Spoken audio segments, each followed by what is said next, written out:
సహోదరులారా, యేసు మన కొరకు ప్రతిష్ఠించిన మార్గము అనగా నూతనమైనదియు జీవగలదియు ఆయన శరీరము అను తెర ద్వారా ఏర్పరచబడినదియునైన మార్గమున ఆయన రక్తము వలన పరిశుద్ధ స్థలమునందు ప్రవేశించుటకు మనకు ధైర్యము కలిగి ఉన్నది కనుకను దేవుని ఇంటి పైన మనకు గొప్ప యాజకుడున్నాడు.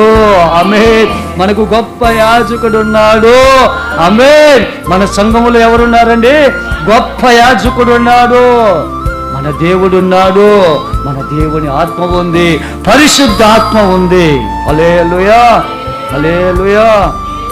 ఇప్పుడు నీ ఏ రక్తంలో కడగబడ్డావు? దేవుని యొక్క రక్తంలో కడగబడ్డావు కాబట్టి సంఘములోనికి ధైర్యముగా కూర్చొని ప్రార్థన చేసి సాక్షి బిడ్డగా నిలబడుతుంది. నువ్వు దేవుని రక్తంలో కడగకపోతే నువ్వు రాగలవా? రాలేవు. దేవుని సన్నిధి ఎదుర్కోగలవా? ఎదుర్కోలేవు. నువ్వు రక్తంలో కడగబడ్డావు, అది దేవుని రక్తము.